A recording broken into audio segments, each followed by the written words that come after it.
start our next session, which is a special session on women in security. I think these issues will continue in the next. I welcome moderator Barbara Cleary, who is chair Security Women UK, and convener of the session, Dr. Juliet Colman, founder and director Security Women, which is an INGO in United Kingdom. And this session is organized by Security Women United Kingdom. Over to you, ma'am. Thank you very much, Nandini. And hello to everybody on our Zoom call. It's lovely to see you all, and good morning, good evening, good afternoon. But I have to say it's a very sad day today with the invasion of Ukraine by Russia. And I just wonder how many women were actually involved in that decision. I shouldn't think any. Thank you to... We have participants from Ukraine in this session, or in this conference also. Well, I'm very, very pleased to hear it. Thank you very much, Dr. Nandini. And thank you for all your organisation and to everybody else who's been involved in the organising of this conference. My colleagues and I from Security Women are delighted to participate in the conference. And as Dr. Nandini was saying, we're bringing a special panel of speakers to the conference. And I hope you find it very interesting. The topic is women in security, but we're particularly focusing on policing and women in policing. So without further ado, I will pass to my colleague, Barbara Cleary, who will introduce the speakers and moderate the session. Hello, everybody. And can I also echo my sentiments in terms of the circumstances we find ourselves in today, and our thoughts are with the people in Ukraine. Just to let you know that I'm Barbara Cleary, and I'm moderating the panel for today, as Juliet said. And you will have seen my biography in the pack, so I'm not going to say any more than just to say that I'm chair of the Board of Trustees for Security Women, and we are, as Nandini said, we are hosting this session. I would also like to very much welcome you all, and we do feel very privileged to be here participating in this conference. So thank you to Nandini for inviting us.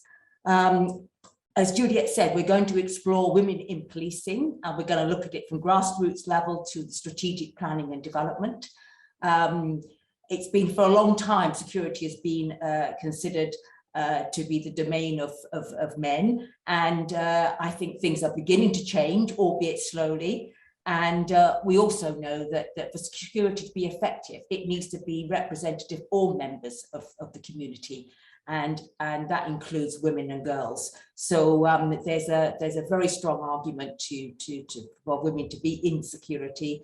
And as I said, the pace of change is happening, but it's very, very slow. And we need to better understand why this is and how we can accelerate change. So we're going to look at women and girls and why is security different for them to men and boys. We're going to look at reframing security in the sense of putting the human security and the well-being at the center of security. Why is it important to include women?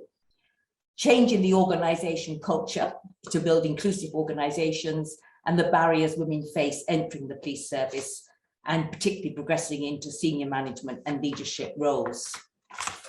And finally, what do we need to change in the police services to make them more attractive to women? So we're hoping that by the end of this session, we will have come up with a set of very cogent arguments and have identified solutions to address the underrepresentation of women in security. Before I introduce our distinguished speakers, I just wanted to do a few practical arrangements for the session. And we're going to spend about an hour on the panel discussion. And then there'll be an opportunity for all of you to ask questions. And we're looking forward to your questions, believe you me, because we really want you to be part of this discussion. And if you do have a question, please can you ask you to put it either in the chat box or either at the question session, use the function button on the lower part of which I think is under reactions at the lower on the lower panel of the screen to the far right. I think if you press on reactions, you'll get raise hand function. So if you could use either of those, and we will be monitoring those, and we're going to pick up just as many questions as we can. After our panel discussion, we then will be joined by 4 students, Pankaj, Shreya, Modi, and Pratibha, who are going to present their papers. And time permitting, we might have a few more questions at the end of their session. So let me introduce our speakers. You've had their full biographies in the pack, and I'm only going to give you some highlights of each of their careers and achievements. And what I will say is, in the pack, you will have had a speaker on our panel by the name of Lydia Davenport. Unfortunately, Lydia's been called away on other urgent business today and can't be with us, and sends her apologies. But we do have Nabila joining us, and at short notice, and we are really grateful and thankful to her for coming on board at the last minute. So there's a slight change in the programme. So first of all, Jane Townsley. Jane has many years' experience as senior officer in the UK police, and now has her own company driven by her passion to empower women in policing and law enforcement. Amongst her many other roles, Jane is the executive director of the International Association of Women Police, having previously served as the president for 6 years. Jane advises on women's policing issues, gender-responsive policing, gender-based crimes, and more. Jane is also the senior police advisor for UN Women on the development and implementation of the Global Handbook for Gender-Responsive Police Services for Women and Girls Subject to Violence. And we will be hearing more about this later. Nabila is Ferdous is currently studying for her MSc in Gender, Peace and Security at the London School of Economics. And previously, she worked as the Policy Advocacy and Programme Development Consultant at Article 19 in Bangladesh and South Asia, working on issues relating to the protection of human rights defenders and journalists. And before that, she was with the UN Office of the High Commissioner for Human Rights in Southeast Asia region. Nabila has also worked with the Centre of Humanitarian Dialogue on issues related to conflict resolution and peace mediation regarding armed conflict in Asia-Pacific region. And we're looking forward to learning more about this. Shamikhah Hamid is a PhD research scholar at the Department of Social Work, University of Kashmir. She's presently working on the stigmatization and marginalization of women in police in Kashmir. She has presented many research papers in several international and national conferences and has many research papers to her credit. Her research areas of interest include gender and public health. And we're looking forward to hearing more about her work, research work on stigmatization and marginalization of women police in Kashmir this morning, or in this session rather. Shazia is an associate professor in the Department of Social Work, University of Kashmir. She is presently serving as head of department and holds a master's in social work and a PhD. Her research has included microfinance, gender disability, and public health, and she has published many research papers and edited a book on elderly care. She has been principal investigator and co-investigator in research sub-projects sponsored by the Indian Council of Medical Research, Indian Council of Social Science Research, and the Department of Science and Technology. Shazia was awarded the Susi Fellowship in Religious Pluralism and Public Presence at the State University, Department of State. Her host university was University of California and Santa Barbara. So that's a little bit about Shazia and her research, but we're going to be looking forward to hearing more about the detail of her research when we come to chat with her. And lastly, Dr. Anna Dolitsi, who, as I explained to you, has joined us at short notice. Anna is an international lawyer and has worked for the international humanitarian organization Save the Children in Georgia. As head of the Georgia Young Lawyers Association, one of the largest legal advocacy organizations in Georgia, Anna oversaw program activities conducted by 125 lawyers, took part in drafting legislative reform proposals, practiced civil rights litigation, and represented the organization in national constitutional commissions. Anna has lectured transnationally at many universities and became assistant professor of law at the University of Western Ontario, where she taught property law and international law. She has published widely on international law, human rights, and transitional justice in academic as well as policy journals. In May 2015, Anna was appointed Deputy Minister of Defence of the Republic of Georgia, overseeing the areas of education, social benefits and rehabilitation of wounded warriors.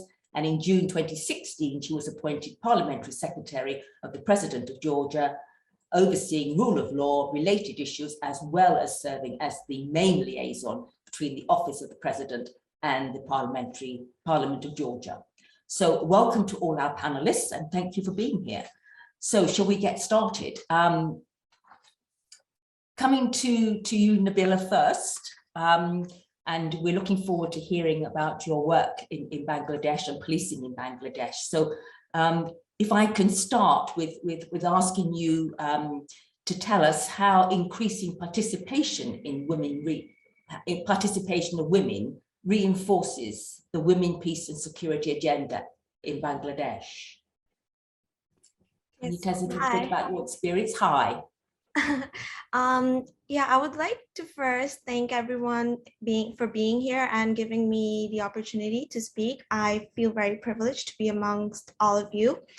Going back to the question, so yes, in regards to Bangladesh, specifically when it comes to the women, peace and security agenda, just to give you a brief background, when the Security Council resolution was passed in 2000, Bangladesh was the one of the countries who was a very strong advocate for it to be passed in the Security Council. And as a result, once it did get passed in 2000, unfortunately, it took Bangladesh several years. Only in 2019 did Bangladesh pass its National Action Plan, and it came into play. It came into play only last year, where Bangladesh solidified its commitment to women's security. In regards to the National Action Plan, in connection to the women, peace and security agenda, it helps to set a clear-cut policy framework and help streamline national and international policies and link them together, and solidifies this commitment of the nation to making sure that women are participating in the participation of women are increasing in regards to peace and security. So what I want to highlight in regards to this participation aspect of the agenda is that this goes hand in hand with the commitments that Bangladesh as a country made to at the international level. So a part of this agenda is committing to this increased participation of women, and this includes meaningful participation in decision-making on peace and security issues.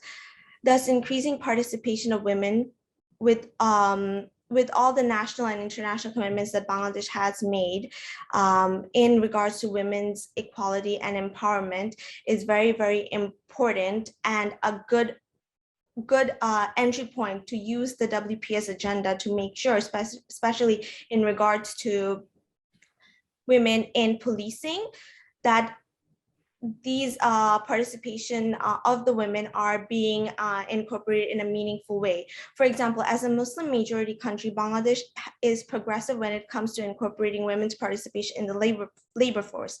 However, while the commitment is there, it is not reflected in reality. In the case for Bangladesh police, only 7.92% of the total force is female. So a good thing here to look would be that while the number of women are increasing in security and defense sector, meaningful participation and growth of women, especially in leadership roles, have not. If we look at women in military, it was only in 2000 that Bangladesh opened up positions other than non-administrative positions in Bangladesh for women to join. And unfortunately, the data isn't available, so we don't have a clear-cut idea that in 2021, how many women are participating in the military sector in Bangladesh. In 2018, it was estimated around 1,000, which is really not enough.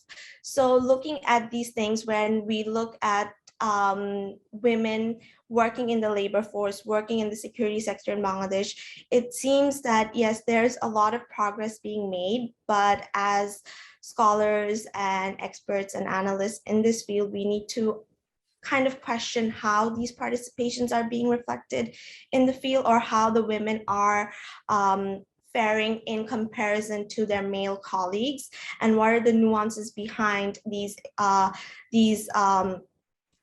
barriers, or where are these numbers coming from, and how are these numbers are reflected in comparison to the larger picture. So a thing I want to bring out is that we all know that structural and cultural barriers still play a big part in the stagnation of women's role within the security sector. And since I wanted to bring out the issue of the Women, Peace and Security Agenda and the National Action Plan that was just passed, in regards to Bangladesh, under the participation sector, Bangladesh committed to bringing women and men, to increasing the awareness of this issue and the importance of women's participation in decision-making related to peace and security. The strategy also talks about laws, policies, and guidelines that are in place to enable women's increased participation in decision-making and women's capacity for leadership, they are committed to enhancing this in regards to at the community, subnational, and national levels. So the Women, Peace and Security Agenda is not only about promoting peace and security, but it's about ensuring that women get a voice in the table, right? So that their concerns are not overlooked. This is where it becomes very important to make sure that countries they look internally to where their women are and how the conditions can be improved. So the issue of police becomes integral, and especially increasing the role of women within the police force. As a Bangladeshi, I have seen that, especially with the issue with gender-based violence, a lot of the things that a lot of these issues do not get reported in the first place because women feel unsafe, or they don't feel, I don't know, their concerns aren't taken that seriously. At least that is the consensus I get as a Bangladeshi, and especially when I talk to my female friends and colleagues in Bangladesh, that sometimes they are not taken seriously, or the victim is further traumatized or re-victimized when it comes to like reporting these sexual harassments.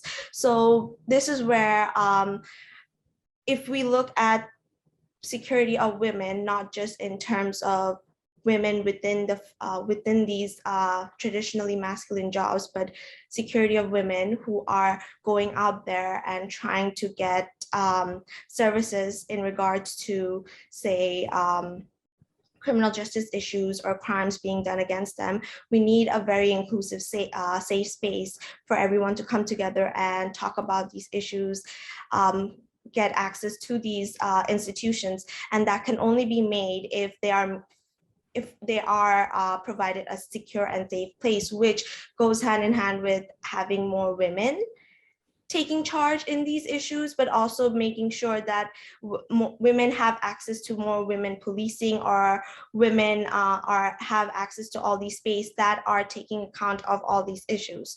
So this also brings me to talk about how leadership roles play a substantial part. Yes. Can I just take you? I mean, what you've said is really, really, really important, and all the points are really valuable points. I wanted if we could just take you on now, just perhaps to look a little bit at your experience around policy making, in the sense that you mentioned a little bit earlier when you were talking about policy and strategy. And I wondered if you could talk a little bit now about increasing participation. How can we do that through gender responsive policy making? Right.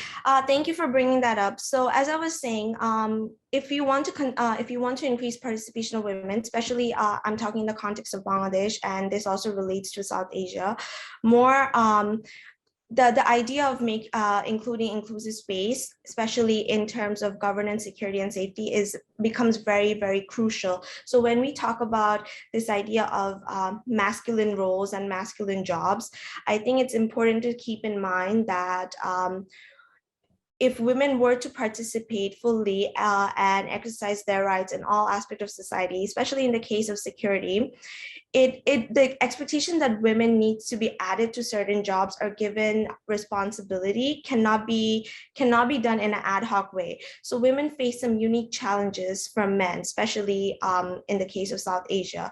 And there are two ways to look at this, right? So first, we need to consider the role of women in decision-making roles and increase that, how we can increase that at a policy-making level. So definitely women need a seat at the table. So there's no better way to advocate for women than women themselves. And bringing this up in the WPS context in terms of national action plans, the strategy in regards to participation focuses on training of local female politicians or committees that are particularly looking at women and children affairs.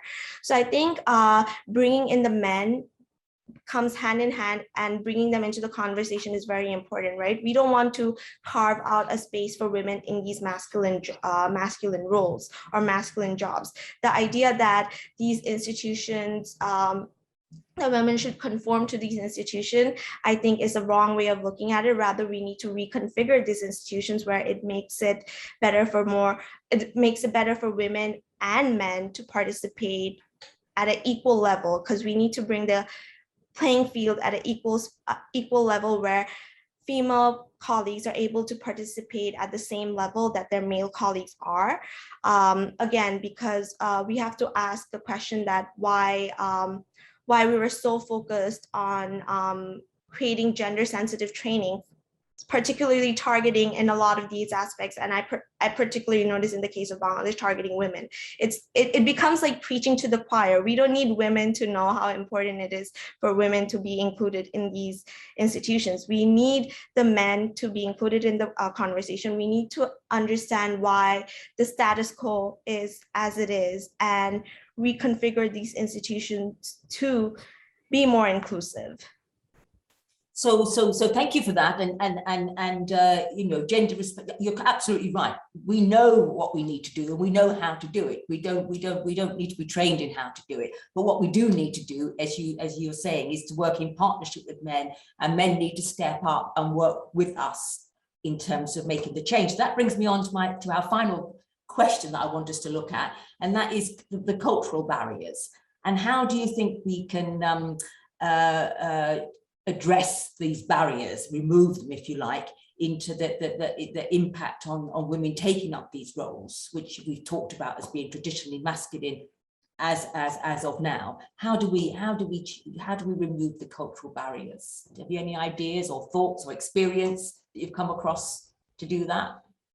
Right. I think it's very easy to discuss that we need to talk about cultural barriers, and XYZ needs to be done, because it's not easy when it comes to changing, I guess, such social norms and, you know, these big things in regards to that are so ingrained within the culture of a society. So I think it involves being fully committed and making sure that these policies of increasing women participation are also addressing these issues, because oftentimes when we are creating these policies, or we are saying, yes, we are committed to women being in the table, we are committed to women being in leadership roles, I think the key aspect sometimes we forget, and when I say we, I'm also talking in the sense that I see a lack of women participation in making these policies that has this reinforcing characteristics of kind of overlooking some of these unique issues that women in South Asia face as compared to the men. So again, bringing we don't want women to conform to the carve out their path within this masculine institution, rather reconfigure the institutions to have a better and inclusive safe space for them. So in order to ensure that we move past these notions of what is a masculine job or not, women and men both need to be invested in addressing these cultural issues. So in the case of Bangladesh, we see that economic development was a very big driver and motivation of including more women in the labor force. And it also went hand in hand with the more education, access to education and schools were available. There was a changing perception of women's role within society. And I have seen that in the last 5 years also, because as you know,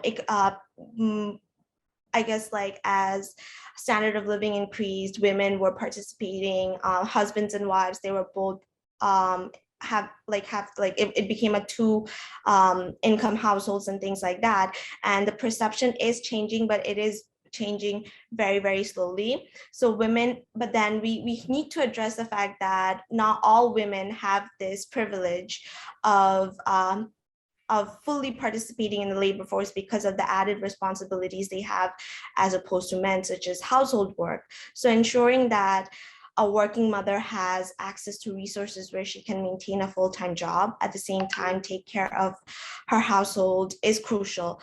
And we need to also make sure that certain works that are predominantly thought of as role of women, such as taking care of the child or cooking, are not fully falling on the women, and that men are like this configuration of the household in that where women are not just doing chores needs to be taken into account. A thing I want to bring out specifically in regards to the current climate we are in with the pandemic is that with lockdowns and restriction, we saw a lot of increase of gender-based violence, and it became very visible, the added burden that women have, right? Working from home while also taking care of the household or their children. So I think we need to bring that into the debate and into the discourse of how we can make participation more equal, especially when it comes to sexual harassment. Yeah, especially when it comes to sexual harassment in regards to, like, I guess, women insecurity, because we see women donning these uniforms, donning this, like having these responsibilities, but at the end of the day, in these communities, they're still reduced to a woman, where ironically they faced these challenges and sexual harassment within these security institutions.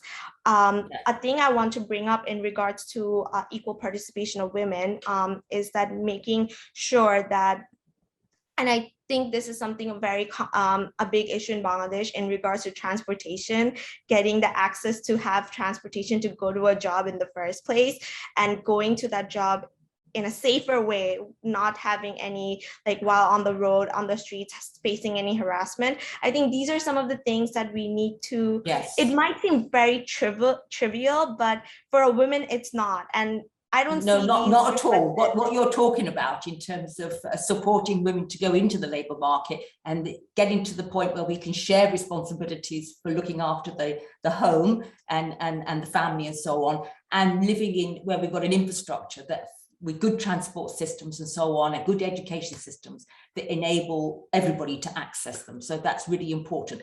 I'm going to ask if we can kind of stop our conversation here, Nabila, because time is moving on, and I'm sure there will be other questions, and then we will come back and talk to you again in a little while. But if I can thank you for that wealth of knowledge and experience you've shared with us, and if I may move on to Shazia, Manzoor, and Shamikhah Hamid. Are you with us this morning? Shazia and Shamikhah are going to give us an insight into policing in Kashmir, and they're going to draw on their research and experience to help us understand the importance of the role of women in policing, but at the same time, the challenges they face. So do we have Shazia or Shamikhah with us? Yes, they're both with us, Barbara. They just need to unmute themselves. Okay.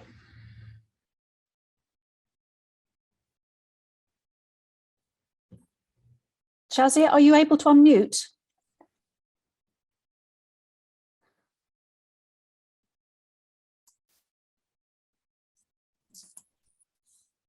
There you go. And Shamikhah as well. Am I audible? Yeah. Am I audible? Hello, Shamikhah and Shazia. You're going to work together on these questions. I'm going to ask you to have a go at responding to for us in terms of sharing your experience and knowledge, and in terms of policing in Kashmir and the importance of the women's role. So if I can first ask you both to have a look at and tell us why it is there are so few women, there are fewer women in policing than perhaps in other sectors. First of all, thank IIHSG for giving us an opportunity. And thank you, Dr. Juliet. Thank you, Barbara, for giving us opportunity to be with you. This topic, when we talk about women policing in Kashmir, it struck us some years before that we wanted to know why it happens that with certain occupations that you have very less participation of women. So as we know that there are still many occupations which we have limited to only male workforce, and police being one of them. So it struck our mind that why not to look into the facts that why at the very first stage that why there are lesser women in police force, and why is it that women lack motivation to join the police force. So we know that since women constitute approximately 50% of the population is women, still we find that they lag in number of areas, whether we talk about literacy, whether we talk about health, we talk about employment, we will see that women are lagging behind men in a number of areas. And we know the reasons for it, living in a patriarchal society where you have limited opportunities, and at the same time, we only talk about equality and equity only on papers. But when we try to implement it, you will find a lot of gap. So regarding why we have lesser number of women in police force, we tried to find out the answers. We interacted with a number of women police and tried to find out why it happens that you don't want to join this police force. And the answers to this question were that we still consider policing as a male preserve. We consider it to be a job which is done by the police men, and there is no rule for women. Since we traditionally have been oriented and socialized in such a manner that policing is only meant for men, and we believe that women can't do the job of a policeman. So in that case, we have seen that women have been always stigmatized from the society. You are not encouraged to take up the policing, and you always try, when we do socialization of our children also, police is not an option. We try to make our children prepare for medicine. We prepare them for going in teaching profession. We want them to go for any profession. But when it comes to police, you feel that as if there is some stigmatization related to this police job, because it's not considered to be as a decent job, particularly if you are not at a higher rank. I can give a comparison that if you are posted on a very high rank job, still people are going to accept you. But if you are going to be accommodated in a lower rank job in a police area, family is not going to accept you. The community is not going to accept you, because the nature of work is different, because you may have to do odd shifts, you may have to go for night shift jobs, and you have to interact with men force a lot. So keeping in view that, we see that there is very less participation of women in the police workforce, and most of them said that they do not want to continue with this job. They feel that if they get some other opportunity, they are just doing it for some time because it's giving them livelihood opportunity. But the very moment they will find some other job, I'm going to quit it. Because the very moment I go for my job, my neighbor asks me a lot of questions. The people who are working with me ask me a lot of questions, that policing is not a decent job, and a woman can't take a policing job. So that's why we could see that there is very less participation of women in police force. And our policies, our programs, we do not have any mass drives happening where you can take a lot of recruitments. We see that the HR policies, the recruitment drives only attract men force. So there are hardly any kind of counseling sessions being done in colleges, universities, or schools, so as to kind of motivate women force to join their policing.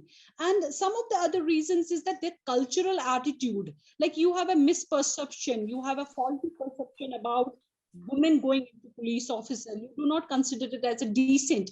Even some of the participants said that people say that you're doing a dirty job. Just imagine, you are kind of labeling policing as a dirty job for a woman. So one of the women workers said that, she said that there is no difference between prostitutes, commercial sex workers, and the police women. So as when we go to the job, we want worth and dignity. But when we are not getting that worth and dignity in our jobs, so we want to quit. And if I get any other opportunity, I would definitely like to go and quit this policing job. And then we also have opposition from the family members. Living in a conflict zone and living in a Muslim dominated religion, you will see that parents do not encourage their girls to take up this profession, and they do not want to continue with the policing. So that are some of the reasons why we have lesser participation of women in police force. Okay, thank you, Shamikhah. You've touched on a lot there, and I was going to perhaps now ask Shazia. We've talked a little bit about how society perceives the policing service and the different types of jobs at the different levels. Perhaps can you say a little bit more, Shazia, in terms of how we might break down some of these perceptions of women in police and create change? Barbara, that was Shazia. And Shamikhah hasn't spoken yet. Sorry, my mistake. I am so sorry. My mistake. Shamikhah, I was going to say thank you, Shazia, and I was going to ask Shamikhah if there was anything that she would like to add on to the society's perception of women in police, and how we can go, what we can do to change that perception, so that, you know, it is considered to be a job suitable for women and a job that is an important job to do. As far as the stigma and the societal perception of women police personnel is considered in Kashmir, there is a very poor perception of women police personnel among the general public, as the general society thinks, as Shazia ma'am said, that these women police personnel have to spend nights, or they have extended hours of working, and they have to spend nights outside their homes, which is culturally not considered very good in our society. And in our society, women who work in the women who work 24 hours, they are not considered very good mothers, they are not considered very good women.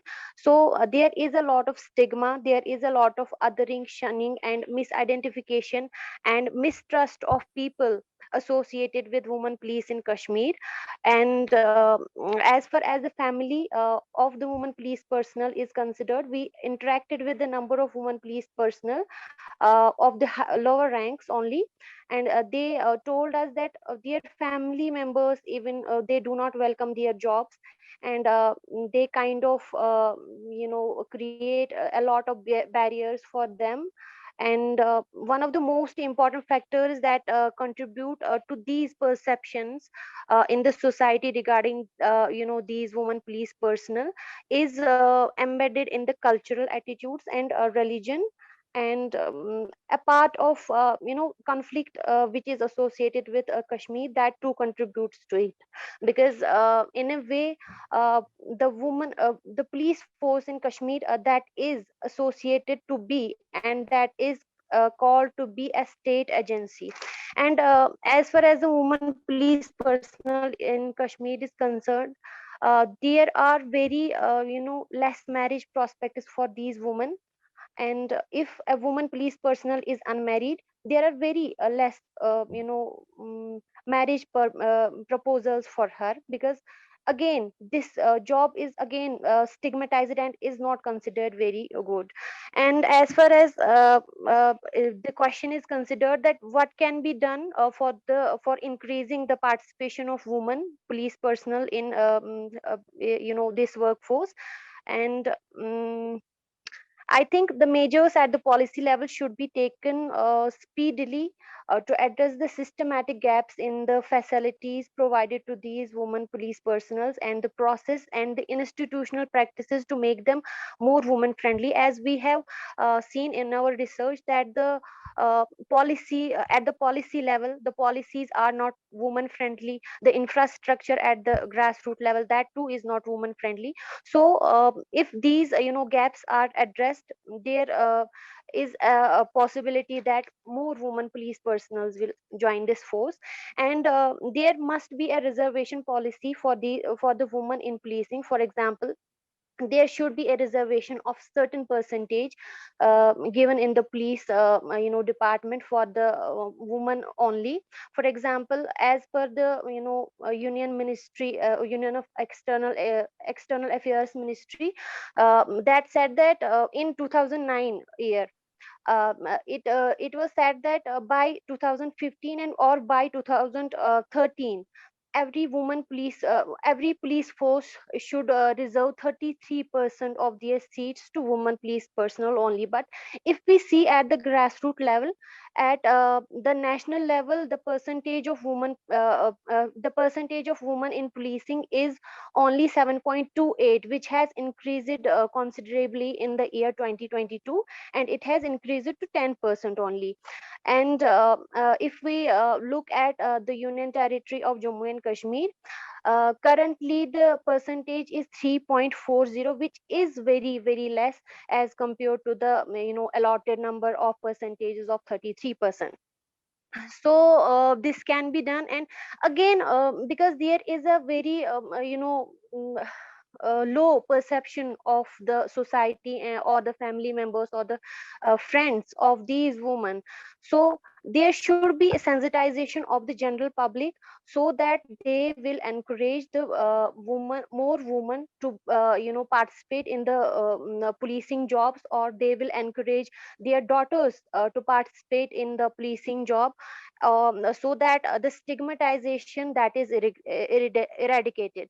And next thing which could be done is that we can make the work places more conducive.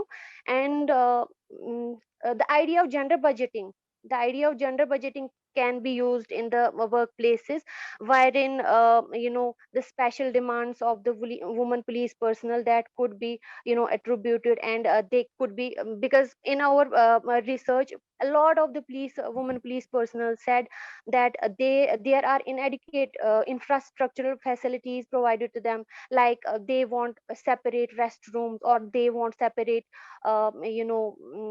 toilet facilities for them. There are toilet facilities for them, but they are shared by both men and women. So at the policy level, at the grassroots level, if these barriers are addressed, we are sure that more women can participate, and they will show their they will be motivated to join the forces. And again, the women who are already in policing, they will be retained by taking such steps. So what you're suggesting is we have a huge education program to do in terms of educating society generally, that this is an okay job for women to do, but in order to be able to balance the home life and make a career in the police, which is a very valuable and important job to do, we've got to make some changes in the workplace. And it seems that we still have a long way to go on that front. Shazia, can I come back to you and ask you, in terms of the workplace, is there anything you would like to add in terms of how we go about creating the change in the workplace that makes the workplace an attractive place for women to work and to want to work and to have a career, and at the same time be able to come in and be accepted, albeit at the lower ranks where we all start, and then be able to progress up where they get to the point where they're actually part of the decision-making processes in terms of the kind of police force or the policing that we deliver. Can I ask Shazia if you want to perhaps add anything on that front? When we talk about workplace, the workplace is equally not welcoming for women. So when we talk about the overall society, because workplace is also a part of the society, And women is not motivated right from the very beginning to pursue the career in policing. And even if some women join the police force, the workplace is not at all welcoming. So nobody wants women to be a part of the workforce. So your employer, your colleagues are not at all supportive, and they do not the very first moment they challenge the capability of a woman to be an equal partner. So if you are two sub-inspectors and you are both having same rank, if you have the both same kind of merit, you are still being given those jobs which are not meant for you. So it means your job description and your job specification doesn't match at all. You may be well qualified, you may have gone through the same competitive process. The moment you join the police force, you are given menial tasks. You are asked to make tea. You are asked to do basic jobs like frisking, but you are not giving major responsibilities. So the very moment you see this othering being done at your workplace, you are not able to give your best to the workplace because you are not given equal opportunity and equal chance of proving your merit and proving your capability. So mostly it happens that the women who are placed in different police stations or in juvenile homes, they are reduced, their work is reduced a lot. So over a period of time, they do not see growing, they do not see improvement in themselves, and they are just being considered as a burden on the police system. So even when we had some interviews with senior officials, they said that women don't have to work, let them take their salaries, we don't want their help. Now when they have got their jobs, let them be there. We can't give them more responsibilities because policing involves books, policing involves a lot of security issues, and women can't take such roles. One of the respondents said that she was responsible in handling a very important, a very high security issue, and she was not acknowledged. She was not giving any acknowledgement for that. So when she saw the appreciation was taken by a male member, while as she has actually done the work. So all these things push the woman to wall, and she feels demotivated, and that's why she does not want to continue her job at the workplace. We need to do a lot of changes. We need to make workplace more accommodative. We need to remove the gender discrimination which happens at the workplace, giving them equal opportunities. Accepting women in that role is very important. And then we need to also have some important cells within your police office also, that even women police face a lot of harassment, they face a lot of risk, they face a lot of issues. So somebody who is a police woman doesn't mean that she's not facing any kind of harassment. They also face harassment by by the people whom they have to interact on a daily basis. So it affects their mental stress, it gives them a lot of physical stress. So the workplaces need to be very accommodative, and we need to encourage such women who are doing a policing job, and that can really help them to improve their capabilities, that we can have some role models. If we see a good woman doing good job, so maybe the younger force, our kids, the young generation would really take policing in a positive manner, and they would definitely like to pursue their career. At the same time, we have seen that most of the time they are transferred without giving them any reasons. Their appraisals are under the control of the period. So you're worried about your performance results. So that's cases, and they are kind of asked to shut their mouth and remain mum. And I think that needs to be worked a lot. And as Shamikhah said, that we need to have proper facilities for them. We need to have some nursing and crèche facilities so that they can take care of the kids also there. And at the same time, some basic facilities so as to do their work in a proper manner. Thank you, Shazia. Thank you for both of you for giving us a very detailed and insightful look at what needs to change in the workplace in order to make it attractive for women. And I'm sure we'll come back to this discussion in a little while. But if I can leave it there, Shazia and Shamikhah, and say thank you, and I'm sure we'll get questions from the floor. And if I can move on to Anna, and and have a little look at policing, and perhaps we can look at it through the legal lens. Yes, can you hear me? Yes, I can hear you. Yes, lovely. Excellent. Hi. Excellent. Right, Hi. okay, Hello. so hi.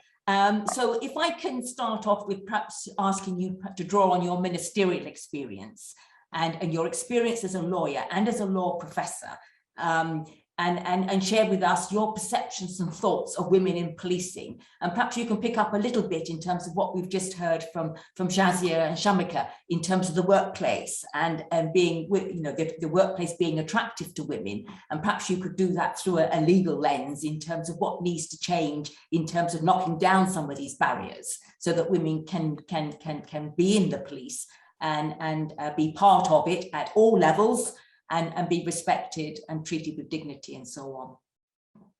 Thank you so much. Thank you, Barbara and Dr. Juliet.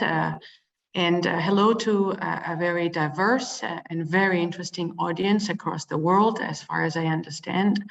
I'm happy to be here. I'm very grateful for this opportunity. I am transmitting from Abu Dhabi, actually another part of the world from And first of all, I join in all the regrets expressed here in relation to the situation in Ukraine.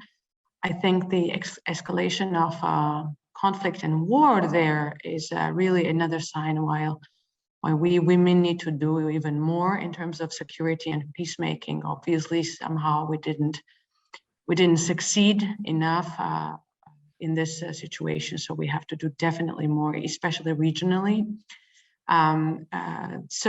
Yeah, I think this is a great forum and opportunity for me to reflect on some of the things on kind of law practices and my own experience, both as a reformer as well as a woman myself, in encountering some of the and most of the issues that you mentioned. It's interesting how, let's say, infrastructure challenges, right, and infrastructure concerns can be the same across Bangladesh, India, and Georgia, right, as countries and cultures that are as diverse as we know.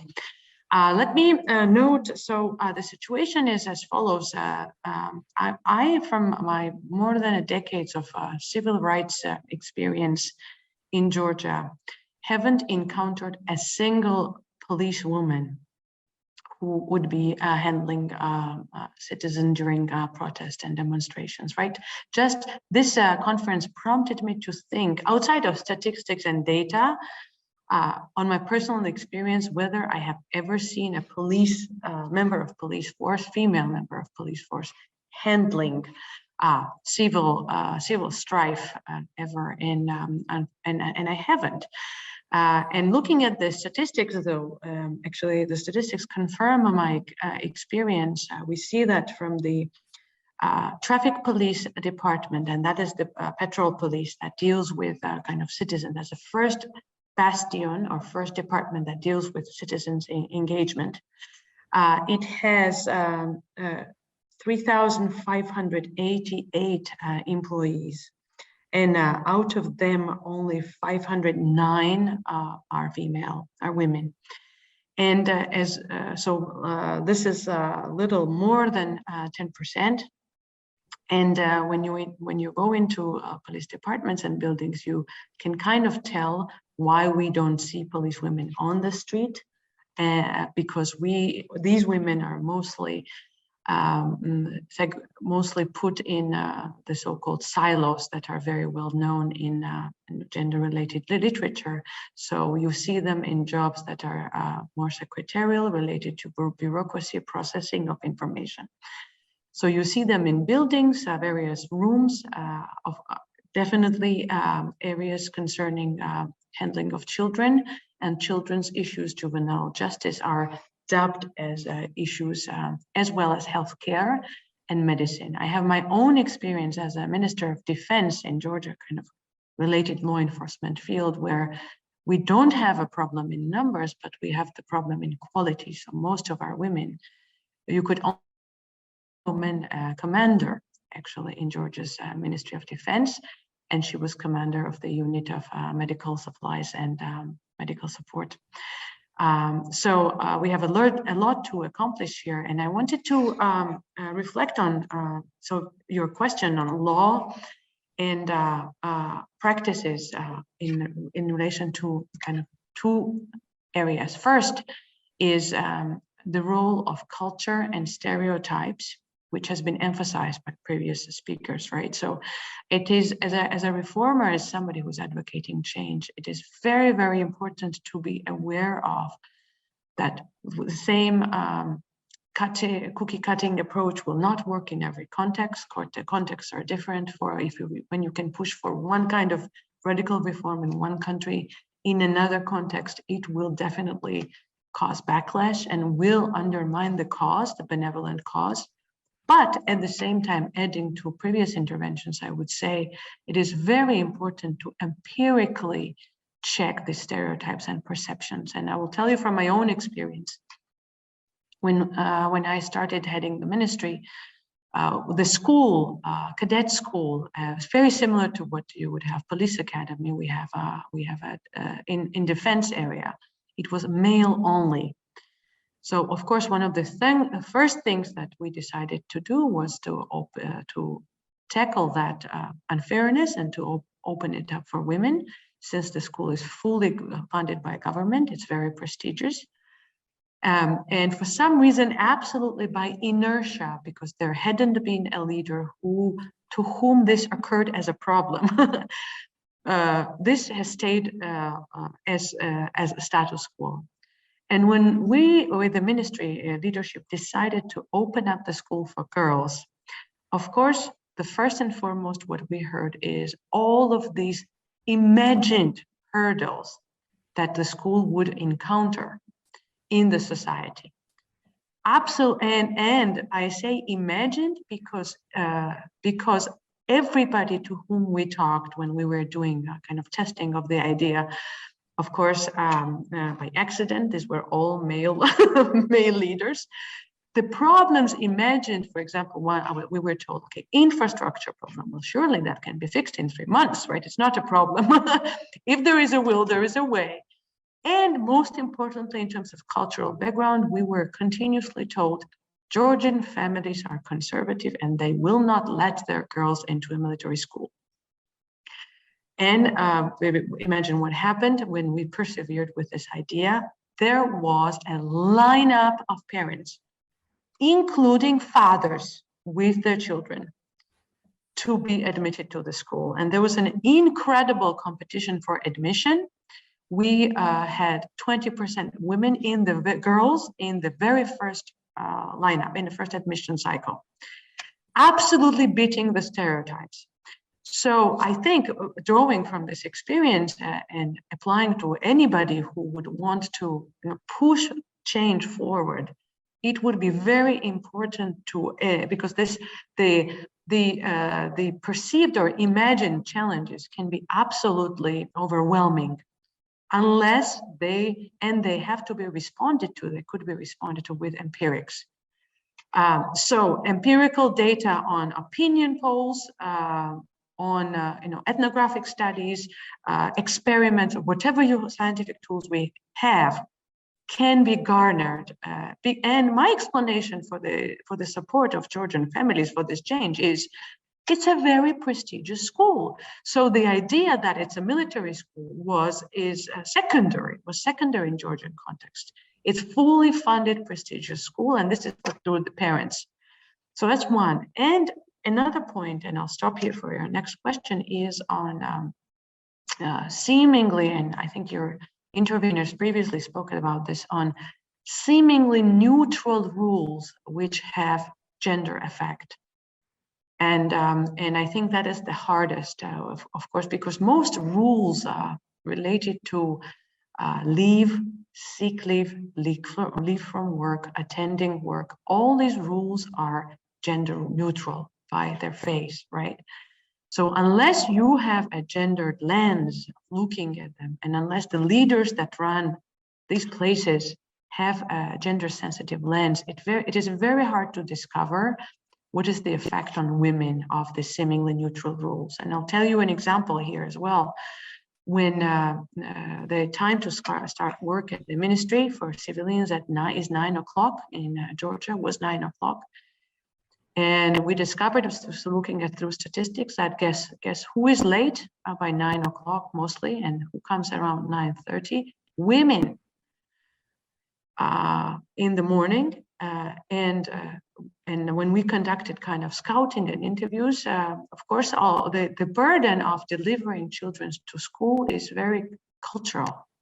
So what we found out is that women, mostly women drop off their children to school by 9 o'clock, and then they come to work, right?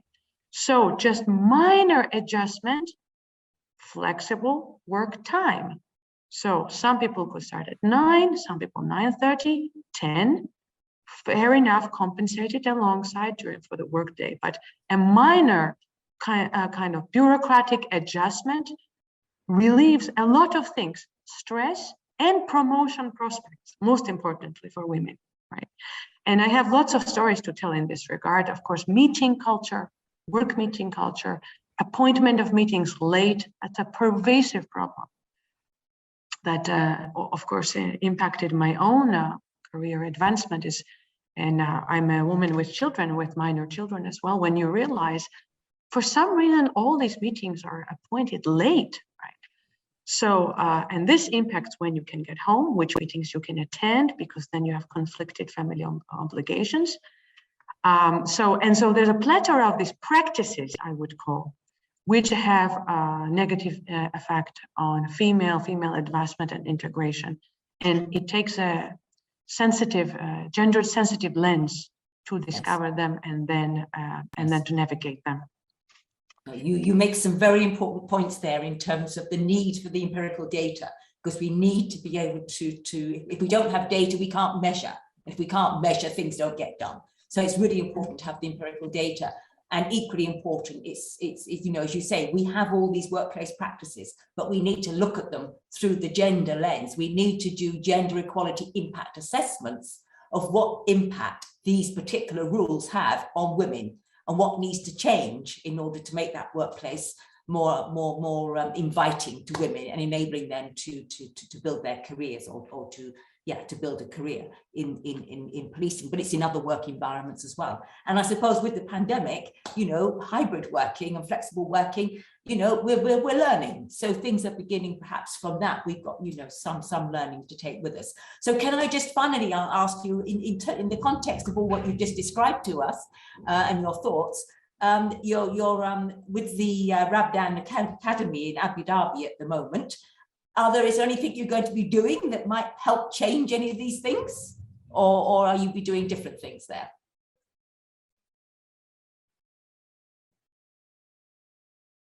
Phone is muted. Yes, thank you. Yes, so I took a break off from my policy life in Georgia and came here for a couple of things. First of all, Rabdan Academy has a very close relationship to all the law enforcement agencies here in Abu Dhabi. Police, defense, security, and other administrative units as well. So it is a really, really good place for somebody like me to find themselves in a new context and try to check across a different kind of reality, my experiences and impressions. Also, to try to bring these experiences and see to what extent they can be helpful in this context, because reforms are underway here as well, of course, different pace, different kinds, but at the same time. And I think third and most important is my own self-reflection, because we know a lot of things also from literature, for example, about glass ceiling, right? But very often we don't know how we don't have a response to how to. So we teach women about glass ceiling, but we don't have tools on telling them how do you overcome a glass ceiling, right? And other related hurdles. Yes. So it's for me, it's a good retreat into an intellectual world to think about these. no, reflection is important for all of us from time to time. Otherwise, we don't take stock of where we're at, and we carry on running forward fast. And perhaps there's things that we need to learn from where we, from where we're coming from in terms of what we've been doing. And that's really important. So yes, that's a lesson for us all, I think, that we can all do better at. Okay, Anna, thank you for that. I'm sure we'll come back to you in a little while. If I can now perhaps move on to Jane.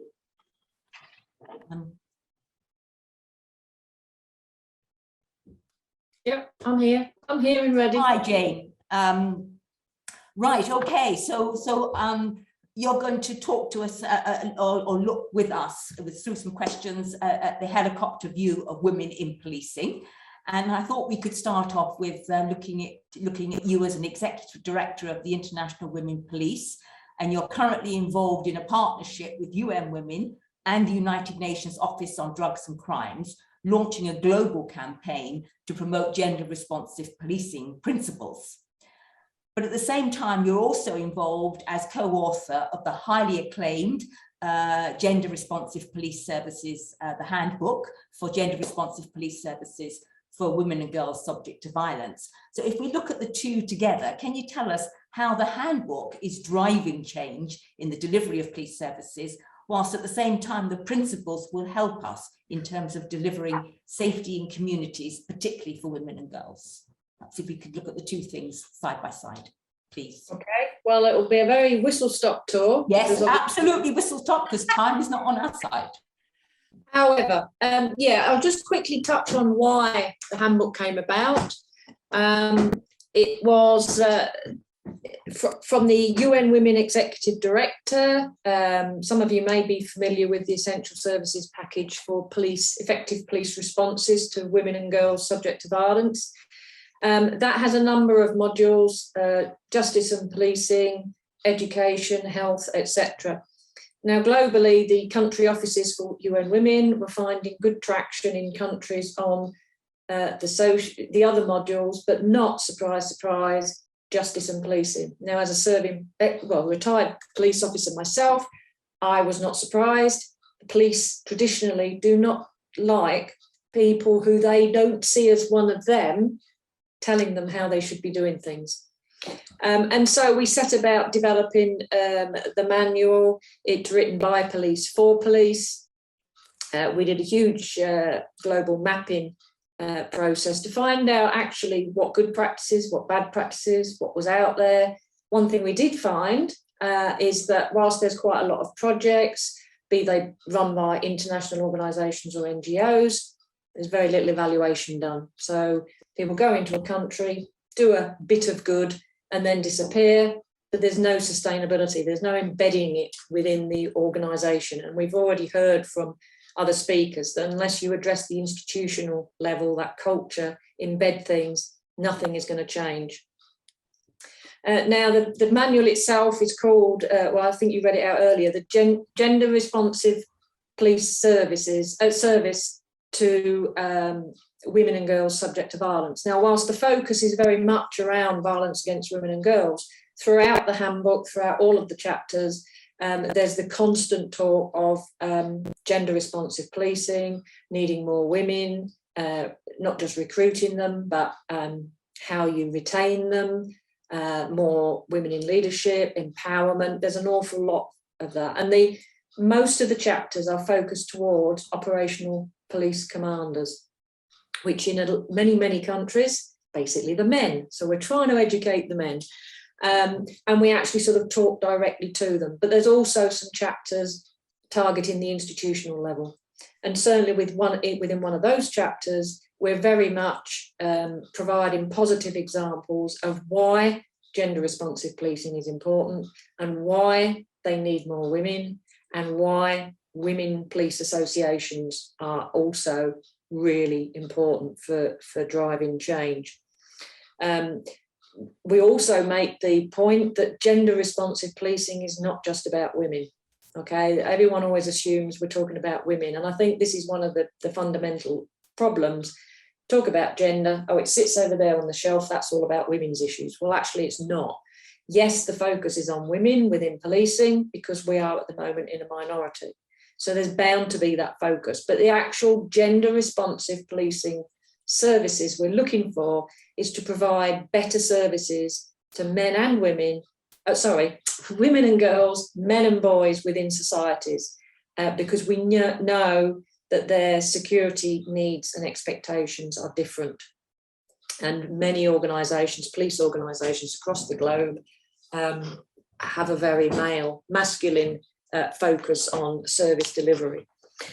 On the back of the handbook launch, we also pulled together a meeting of police associations, global police associations, both international, regional, and even had some national police involved just before the summer last year. And it was from that global, it was a virtual, obviously, global roundtable. We developed 5 gender responsive policing principles, which we now are looking for chiefs, inspector generals of police, associations to sign up to and publicly make a pledge. So let me just whiz through. So the 5, committing to institutional change that will deliver gender responsive policing services, making sure they're accountable, transparent, representative. I'm not going to read them all out. I'm just giving you a sort of a summary of each of the 5. There's 1 on strengthening police practices on the prevention of violence against women and girls, but encouraging more stakeholder engagement. 1 on committing to transformative learning and professional development, and that includes at police colleges and universities to implement gender responsive policing. To ensure resources are committed to advancing stronger relationships with organisations that represent women and girls in all their diversity. And 1 I know that's dear to your heart, Barbara, is ensuring we demonstrate leadership to those we represent by taking positive steps to empower and enable them to deliver these commitments, to monitor and evaluate their impact. And every time we have a chief or an organisation that commits, we publish that on the IAWP website. So the actual background to the commitments themselves can be viewed. We have a gender responsive policing page on the IAWP website.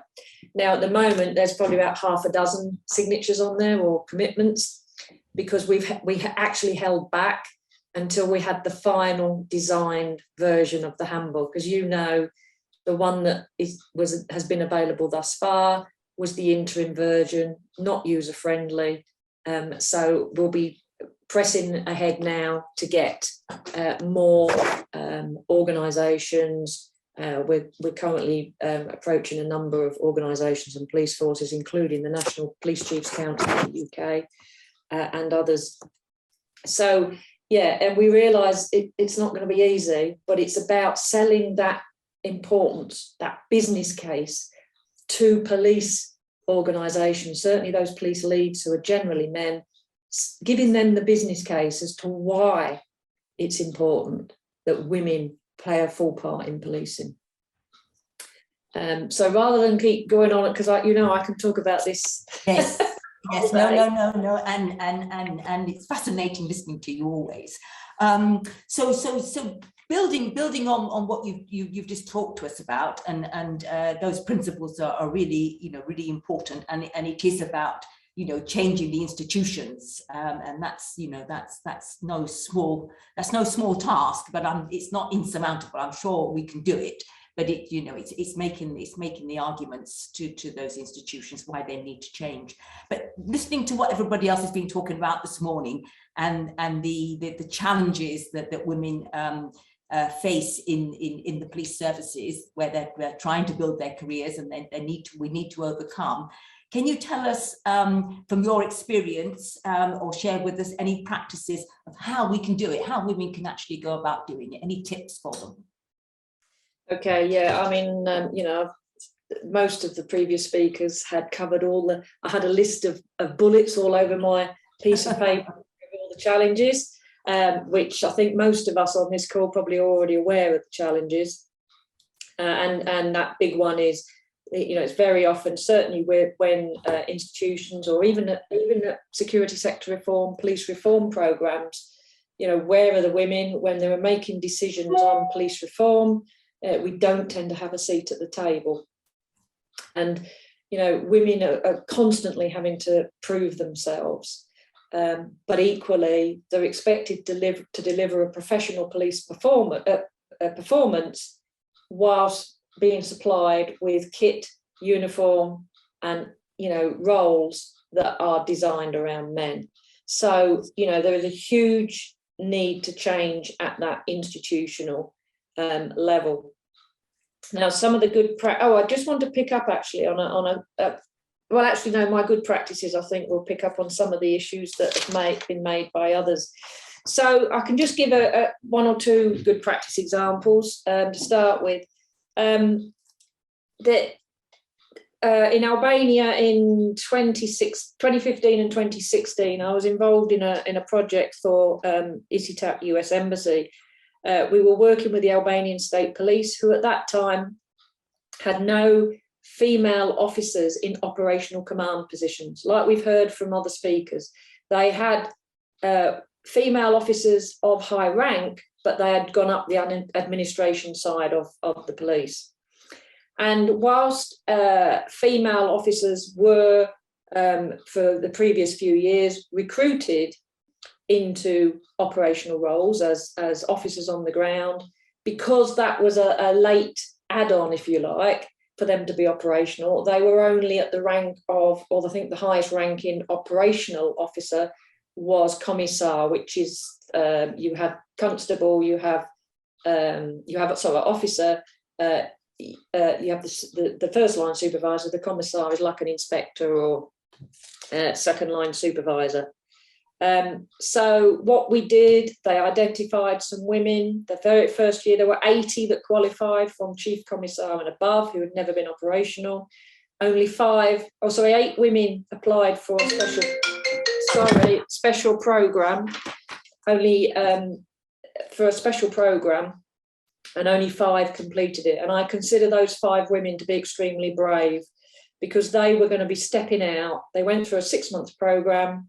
They were given all sorts of training, exposure. I did some operational command leadership training for them and talked about exactly what some of our previous speakers have said. How were they going to get challenge some of these issues? How were they, giving them tools in which, from my experience, they could challenge some of these stereotypes. They could break some of these glass ceilings. So it was very much focused around their role as women and as the first women. And so what that did is, in December 2015, of those 5, Albania State Police had its first ever operational female commander. She was the commander of a rural district. And I, 3 months later, had the opportunity to speak to a community focus group, one of men and one of women. And the response in just 3 months was huge on their trust and confidence, some of the comments they said. Interestingly, the women said to me, we the women, we know who are committing the crimes, we know what's going on, all they need to do, all the police need to do is ask us. But of course, no one was talking to the community. And one very significant point for me was when they said, we know her name, we see her out and about with her officers, leading, if you like, leading from the front. Her predecessor, a male, was in post for 2 years and we didn't even know his name. Now that to me, that speaks volumes about the value that women can bring to policing. But also for me, and my passion is women police associations, both globally, the IAWP, and now through this partnership, we can be that voice for many women, but also regionally. So we have the Bangladesh Police Women's Network. We heard a lot from Nabila about Bangladesh. We actually have, these are all affiliates of IWP. We have the Ukraine Association of Women in Law Enforcement. And, on the back of what everyone's been saying today, whilst we've been talking, I've actually been in communication with the secretariat of that, finding out how they are. The British Association of Women in Policing, that brought in the gender agenda in 2001 for UK policing. At the time, the number of women in the UK police was about 15, I think just short of 15%. Now it's up to I've got my figures here somewhere, 31 point, oh, in 2020, it was up to 31.2%. So yeah, it has changed over time. And obviously I'm not here to just talk about gender agenda, but that did make a significant difference.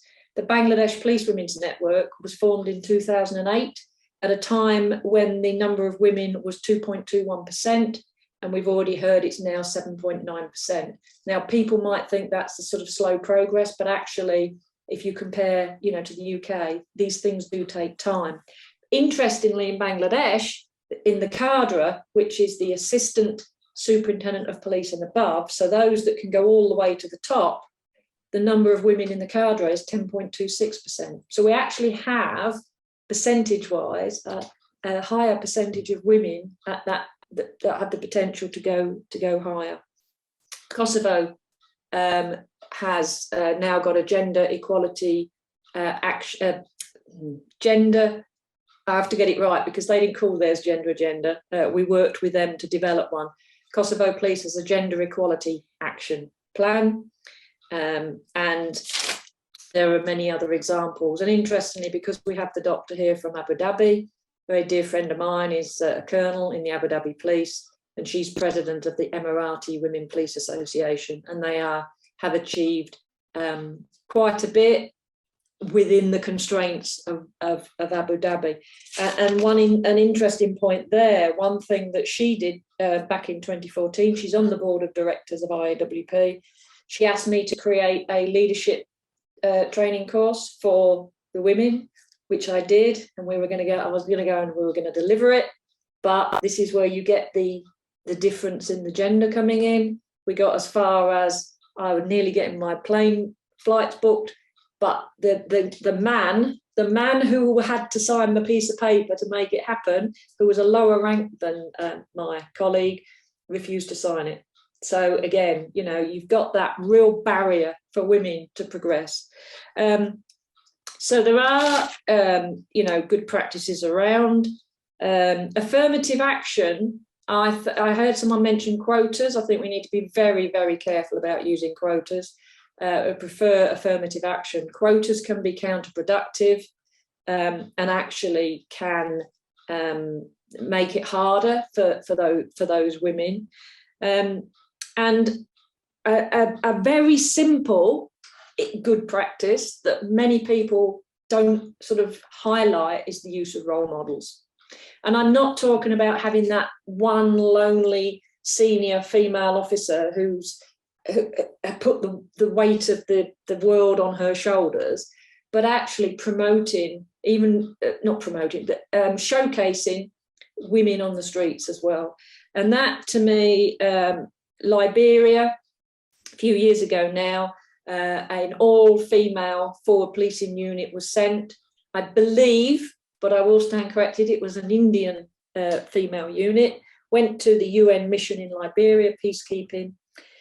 And just the fact that they were visible, females visible in uniform, increased applications to the Liberian National Police from women by 300%. So again, we underestimate the positive response that can come just from role models, which when I'm doing my training with police female officers, wherever they are, to get them to understand that, you know, the constable that walks out on the street in their uniform, they are a role model to women and girls in society. So we're never going to change, you know, the world overnight, but we're going to try our best and keep pushing for gender responsive policing, which means changing the cultures, the policies, the practices, the environment within the police, so that we not only recruit them, but actually we keep them. Because you could, what's often forgotten is monitoring of attrition rates. Yes, no, it's absolutely important in the sense that we do our monitoring and we make sure that we're taking the action that we need to keep people, and we're not bringing them in one end and then losing them in the middle, which is often happens. That, you know, you get to the middle management kind of levels, and then suddenly other things happen in your life, and then suddenly the workplace doesn't fit with this new life that you're trying to build, and you leave the job. And we don't want that to happen. We need to make sure that we've got retention plans in place, that when people move on in their life cycles and do different things in the other part of their life, that the two things can be balanced and work together, and you can carry on building your career. So that's really important. I think probably in terms of what we've talked about, Jane, we kind of touched the missed opportunities and what more women in policing, what do we need to address? I think we've probably covered quite a bit of that. So I think on that basis, I will kind of say. Can I just jump in there, Barbara, and just make a point, because I've heard it so many times during the discussion today, and we've been talking about the perception of police organisations and how that can in itself put women off joining. But I've continually heard today the use of the term police force. And to me, we need to start changing the language. I know in the UK, we don't refer to police force, well, we do, but officially we start to use police service. And I think that, the word force implies strength, masculinity, testosterone and all the rest. And yet we are truly going to provide effective service delivery to our communities. That's what we need to be focusing on. Yes, no, you're absolutely right. Language and how we present things is really important. And the other interesting thing I picked up yesterday when I was part of another discussion, and that was somebody suggested, and I thought, yeah, they're absolutely right. It's not role models. I was kind of looking at the perfect thing. It's real models. It's having the people out there actually doing the job. And I thought that's a much better description. Real models out there rather than role models. And you just made me, sorry, I will shut up in a minute, but there's another thing that I heard someone say recently. Actually, it was at a conference in Abu Dhabi, believe it or not. Abu Dhabi's coming up a lot. And, there's this perception as well that women bring soft skills, in personal relationships. And we should stop, again, it comes back to language. Let's stop calling them soft skills and call them necessary skills. Yes. They are necessary for policing. They are necessary skills. There's a whole package of skills, and they're all equally important. And there's not one set of soft skills and one set of hard skills. There's a set of skills that are needed to do a job, and they're all equally important to delivering that job. So yes, in terms of language, again, you're absolutely right. Okay, so I'm just conscious now that time, but I'm assuming we started a bit late, so I'm assuming that we're going to run over at the end, and we'll have our full 2 hours. So that's how I'm working. So now I want to just go to the audience. I'm conscious that I don't see anything in the chat box at the moment. Am I right, Juliet? I can't see any. Yes, yeah, you're right. There's nothing in the chat box.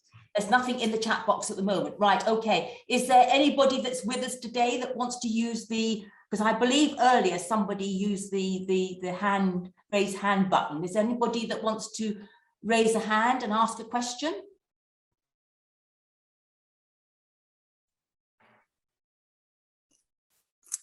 I can't see any at the moment. Barbara, can I ask a question? Yes, well, I was going to say by all means, because I've got a couple that I want to ask. So you go ahead, Juliet. I just wondered, this whole aspect of policing needing physical strength. So I'd like to ask the panel, how do you tackle the idea that it's a man's role because men are physically stronger and you need to be physically strong to be a police officer? Me.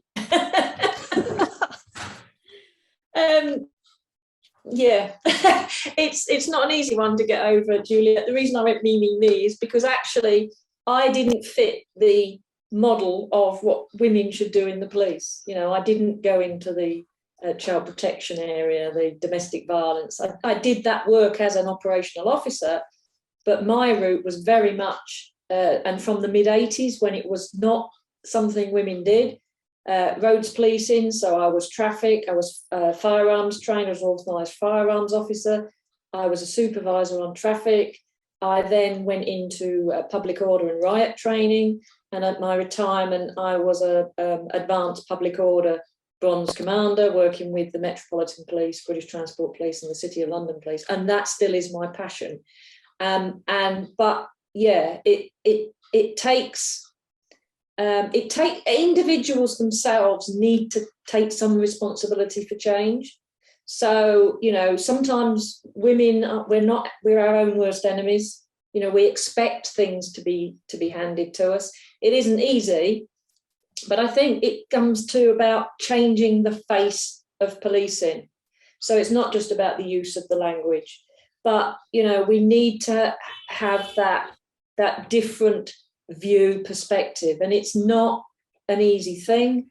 You know, more and more use of images. So, you know, every time you usually media, certainly in the UK, you'll see women doing all the different roles. I mean, even in Abu Dhabi, I know there are women in some of these specialist sort of public order units. So it isn't easy. One thing that going back to institutional change, we need to also take a look at the entry requirements. So and challenge them if they are specifically targeting strength and masculinity, as opposed to wellness, mental wellness, etc. And one of the main challenges, certainly the British Association did for UK policing, was challenged at government level that any fitness-related testing must be relevant to the job for which, the role for which you're testing for. So previously, to be firearms trained, you had to be able to drag it was a weighted bag of sand or whatever, but it was body weight of a heavy man. The argument being, if they get shot, you've got to be able to drag them out. But we were able to give the evidence that actually, when is that likely ever to happen? So again, it's challenge, challenge, challenge. And I go back to, that's the power of the associations, because they can be that challenge for give individuals that voice. Does anybody else have anything that they would like to add to that conversation? Anna, I feel you got your hand up. Yeah.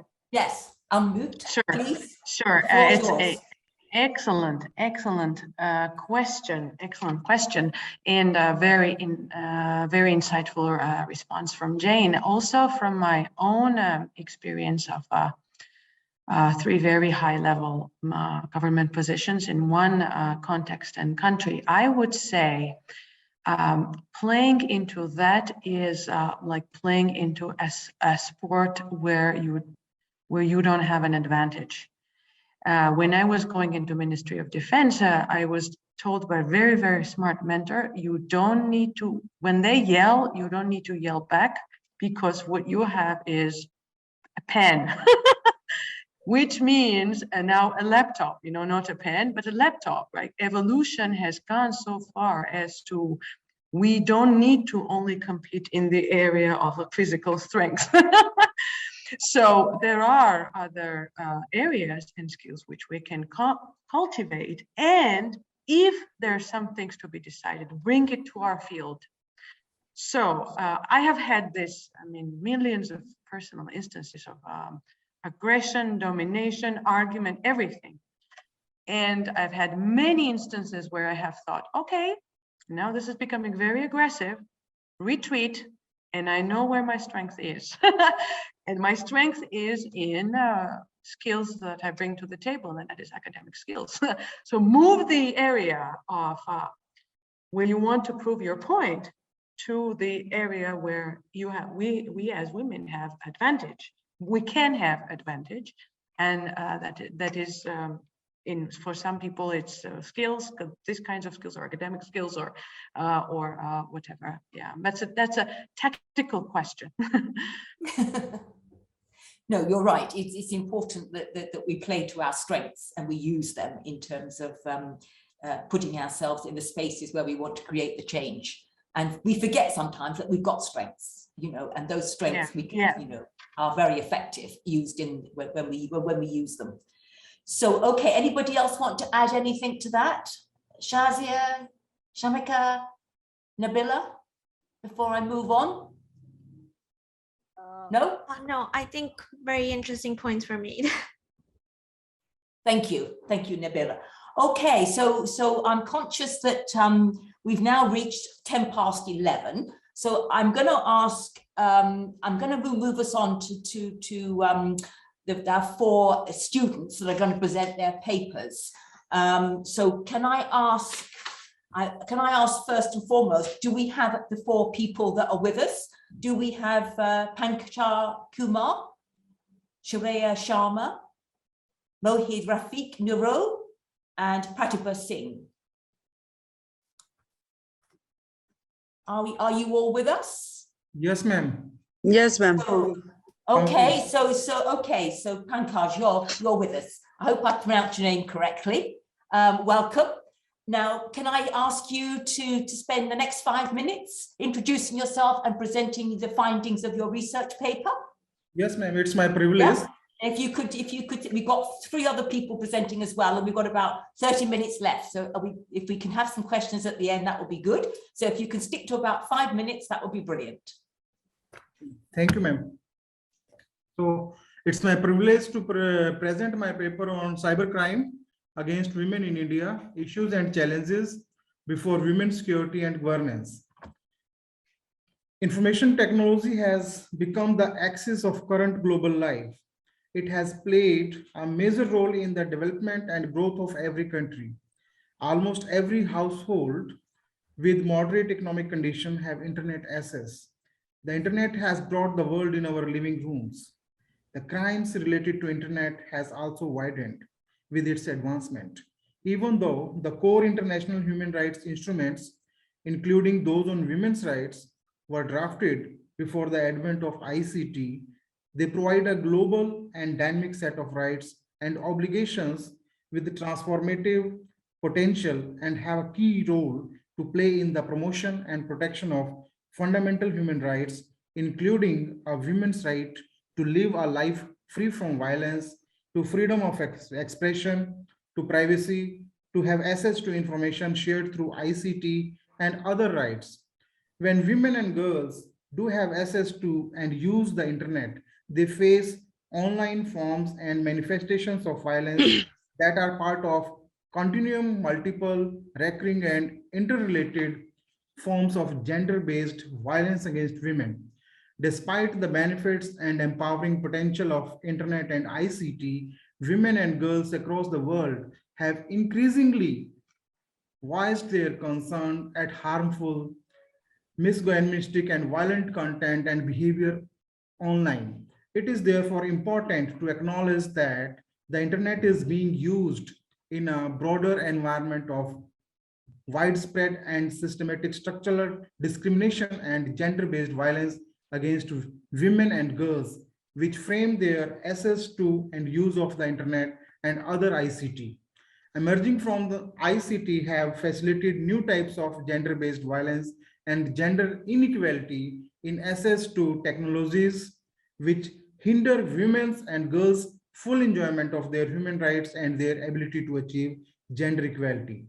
The open and unregulated nature of the internet and the irrelevance of geography mean that the internet provides fertile ground for criminal enterprise.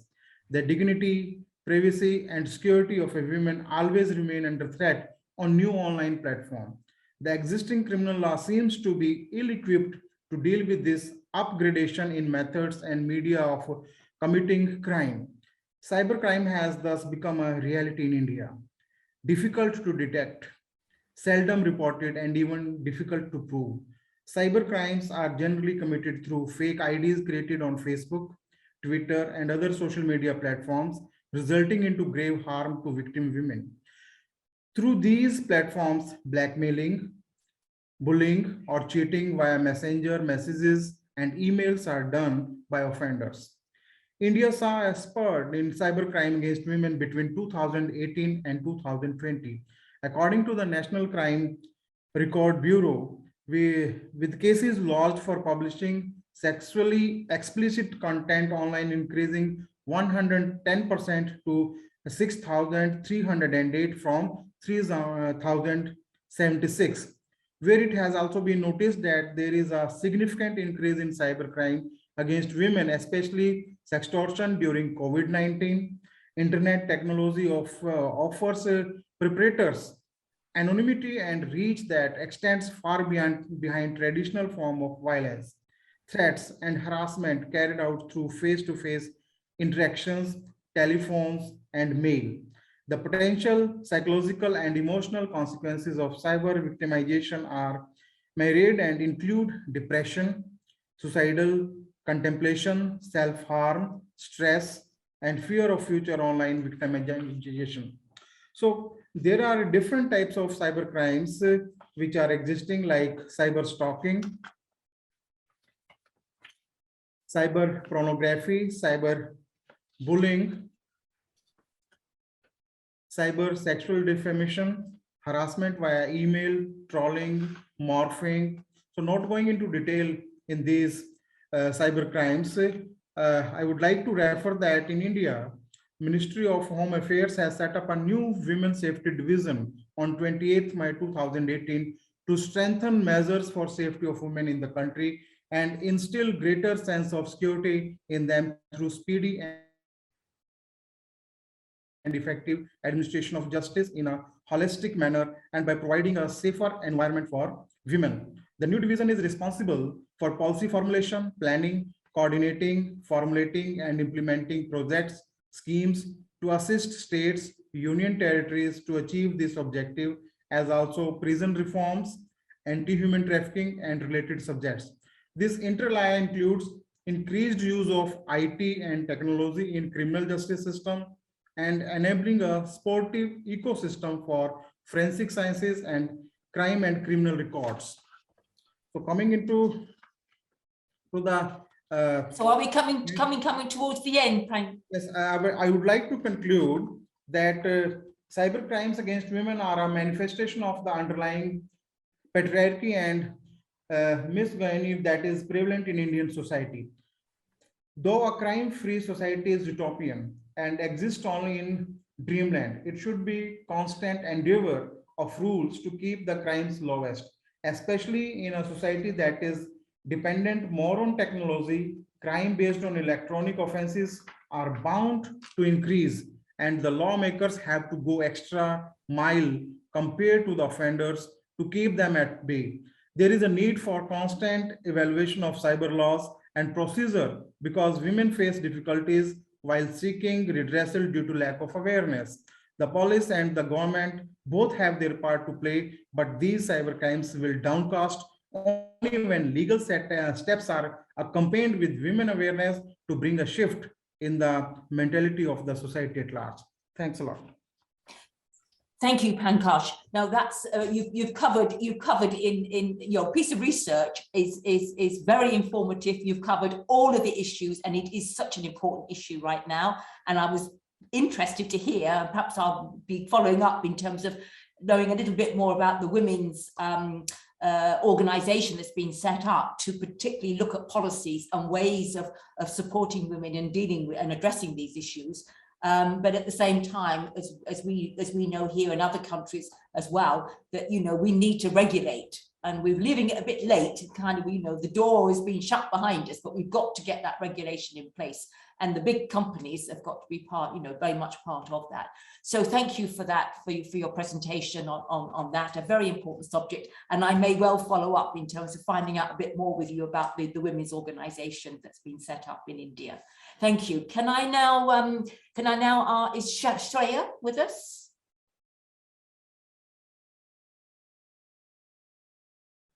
Do you want to unmute, Shreya? Lee is the host, yes. Yes, okay, Good afternoon, right. ma'am. Good afternoon. Lovely to have you with us. And you're going to talk about gender security in the domestic sphere. So can I, kindly host disabled participant screen sharing, kindly able host screen sharing. You are already co-host, so I think you can share your screen. Okay. Yes. So can I ask you to just take 5 minutes to give us a quick run through in terms of your research and what your findings were? Yes, ma'am. My topic, my research paper is Gender Security in Domestic Sphere, Issues and Challenges.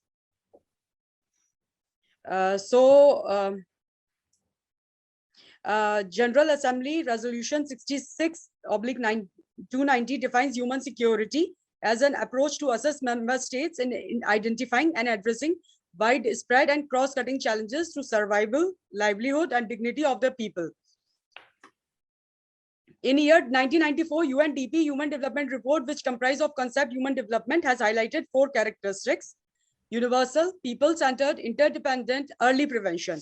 The UN Security Management System, UN SMS policy on gender consideration in security management address security to counter threats, risks, and vulnerabilities of United Nations persons.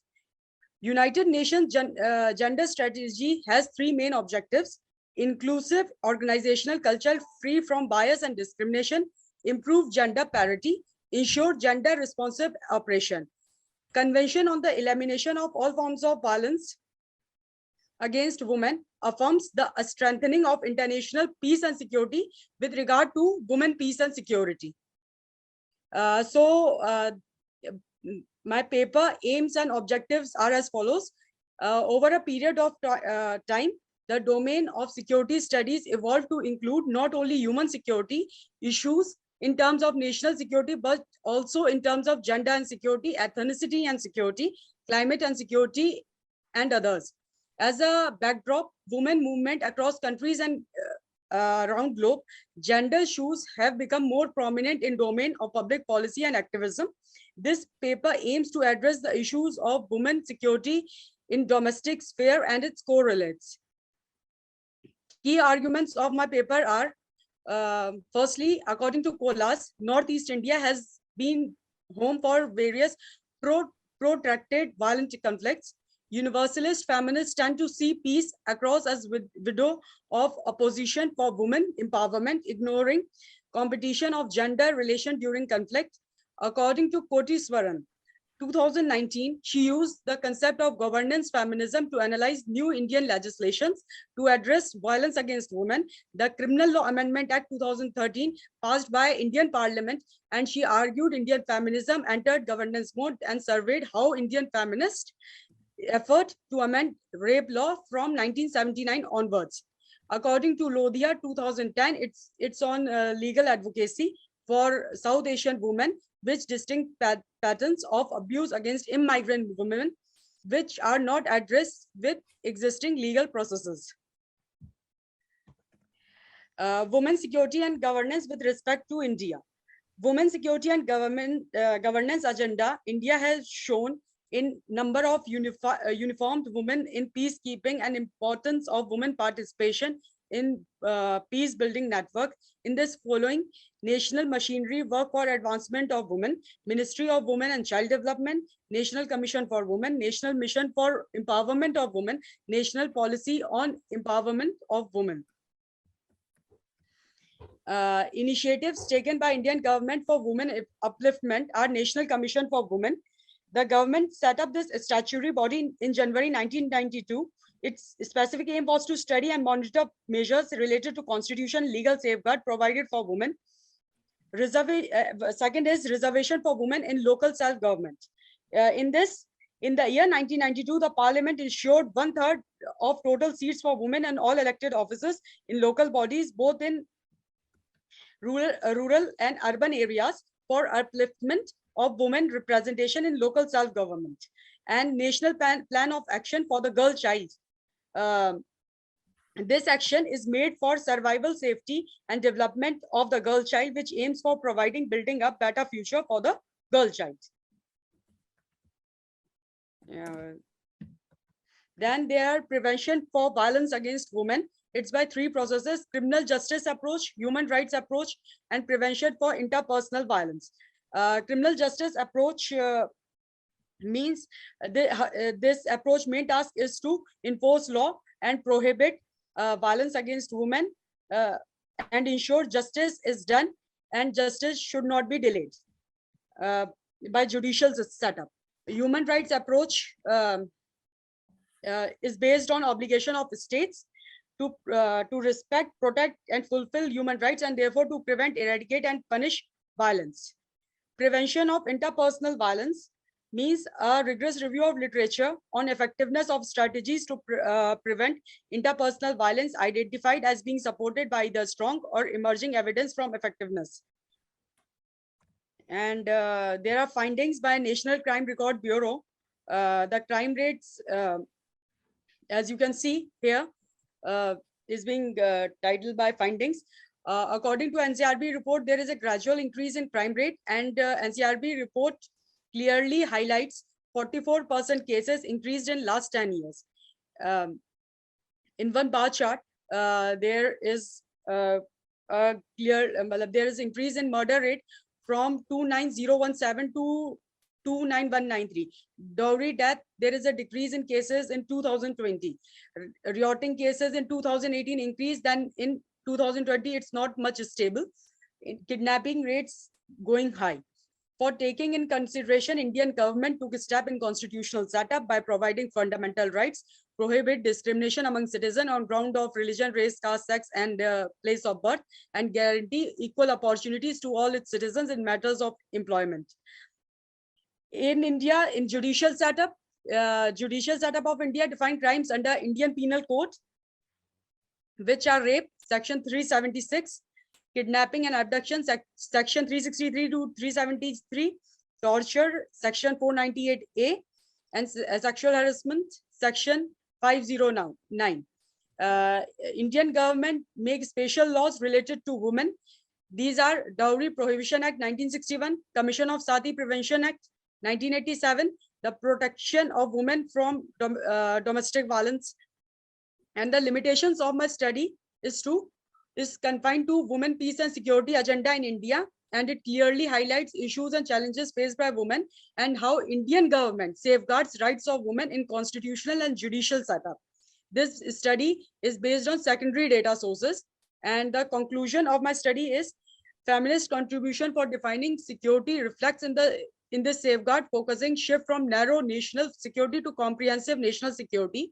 To counter violence and encourage national security, variables needed are prevention of all forms of violence against women, participation of women at all decision-making levels, protection of women, physical security, and the political, social, economic, including access to justice, access, relief, and recovery, support for women who need assistance. Factors which can stop violence against women in India are complete women safety mechanism. Shreya, can I ask you to come to bring it to a conclusion, please? Yes, ma'am. Smart policing, amendment of acts by government, and self-defense training and psychosocial counseling. At end, I just want to quote one Sanskrit quote, which is from Manu Smriti. Yat naryastu pujyante ramante tatra devta, yatra tastu na pujyante sarvastra phala kriya, which in English translation means where women are honored, divinity blossoms there, and where they are dishonored, all actions remain unfruitful. Thank you, ma'am. Yes, no, that's a very, very pertinent quote you've left us with there. Thank you for that. And thank you also for bringing up the violence against women, that we're seeing increases in violence against women, and all of the activities that are going on in India. You seem to have lots of pieces of legislations and policies and that are there to protect women, but the bottom line is it comes down to how well we implement them. And yes. I think that's what we need to be focusing in on, implementation. So thank you for that, Shreya. And I'm sorry that I can't give you all longer, but that, you know, we only have a little bit of time. So thank you for that. And I look forward to reading more about what you've presented on later. So my next person I'm looking for is Mohid Novaru. Have I got that correct? Yes. Your name? Yes, madam. I pronounced it correctly? Yes, madam. Mohammed Rafiq. Okay. Rafiq, okay. Yes, madam. And you're going to present on your paper, Human Security and Gender, Commonalities and Contradictions. So if you could take 5 minutes and try and stick to the 5 minutes, because we're really, really tight on time now in terms of that. We've got one more person to present. So the floor is yours. Yes, madam. My paper will look at the commonalities and the difference that human security theorists and feminists have on the issue of gender, and will see if their differences can be reconciled for better policy recommendations. I will begin my paper, madam. I will give a little, brief background regarding this paper, madam. It starts with this: traditional understanding of national military security was challenged by the human security approach and it gives the individual the center stage when it comes to the understanding of security under the human security approach. The individual became the basic unit to protect him from different threats that emerge not only from interstate conflicts and wars, but also from other socio-economic, political, and environmental sources. In 1994, the UNDP report proposed the concept of human security, and it want to ensure that all the individuals get rid of freedom from war and freedom of fear. Human security approach gave primary importance to the security of individuals and proposed the alternative models to market economy and liberal-oriented individual development. By bringing the individual on the center stage of analysis, and specifically those who are at the bottom of societal development, and most of the marginalized categories like religion and ethnic minorities, women, etc., got subsumed under the human security paradigm. Different sections and categories of people get differently affected by the diverse threats that emerge from socio-economic, political, and environmental factors. Those who are already marginalized get affected the most. However, human security approach takes into consideration the specific needs and issues of women, and when it deals with them. The traditional approach has mainly focused on the state and military security, and the state wants to ensure secure its borders and institutions from external attacks and threats. And as a result, the state has overlooked the issues of women. The human security paradigm has challenged the extensive focus on nation at security, and they want to secure the individuals from various threats that are not limited to state security only. Feminists agreed with the human security theorists as they both challenge the traditional theory of military security, for this traditional approach endanger and neglect the security of individuals, especially of women, who have already suffered on various levels. The state has traditionally allocated the disproportionate share of its resources on expanded military and defense issues, and the civil and economic and political issues of citizens got relegated at the back seat. The totalitarian and authoritarian state invest heavily in the state security. As a result, the common masses suffer disproportionately. But this huge investment in military security is not confined to authoritarian regimes. Only even liberal gave primary importance to its national security over the economic and social issues of their people. The traditional security views and perceives threats to the state mainly originating from other states or sub-state actors, while challenging the sovereignty of its authority within its internationally recognized borders. From the last few decades, there have been emerging the grave issues which challenge the traditional perception of security, and state are now trying to adjust their policies with regard to these newly emerging threats. Now new threats are coming from different sources. For example, new threats are emerging from global climate change, radicalism, food starvation, financial crisis, gender violence, pandemics are now becoming the primary vital issues for all the states of the world. These non-military issues will take very grave form and may also become the reason of militant violence, as state will not give them the educated time and the resources. Thank you. That was a very interesting presentation, and I'm pleased to hear you pick up in terms of talking about the disproportionate impact. Yes, madam. The things that happen has on women, and at the same time, it's always the most marginalized groups, of which women are one, that are impacted the most. So I think there are two important things that we can take away in terms of making sure we don't miss out on the marginalized groups, and who are often invisible, and the disproportionate impact of the way that we deliver our services. Thank you, Mohed. And I'm going to move on quickly now to our last presenter. Is Pratibha Singh with us? Yes, ma'am. I'm audible, ma'am. Okay. Thank you, ma'am. Thank you. Right. Okay. So I'm going to ask Nandini if we can just run over a couple of minutes beyond the next 5 minutes. But if you can stick to the 5 minutes, I'd be grateful. Otherwise, we might be cut off. Okay. Thank you. Okay. The floor is yours. Thank you, IIHSG, and thanks to Nandini ma'am for giving me this opportunity. My paper title is misprinted. Revised title is Role of Governance in India in Ensuring Women's Security in the 21st Century. I have taken time period from 2012 to 2019 to analyze the government policies and programs related to women's security. The Nirbhaya case on 16 December 2012 at New Delhi triggered fresh debate about the women's safety in India. Safe and secure environment is the key to empower women and address some of the challenges they face in everyday life. Gender-based violence is common across the world, more so in the developing countries. Women in India also face various discrimination and challenges. Women have been victims of domestic violence, rape, sexual assaults, and other gender-based discrimination. Governance is the action or manner of governing a state, organization, etc. Governance encompasses the system by which an organization is controlled and operates, and the mechanism by which it and its people are held to account. Now we have moved from the governance to good governance. Good governance is the process of measuring how public institutions conduct public affairs and manage public resources and guarantee the realization of human rights in a manner essentially free of abuse and corruption and due to regard for the rule of law. The SDR 1994 highlighted that the world can never be peace unless the people have security in their daily life. 2001 was declared as the International Year of Women's Empowerment.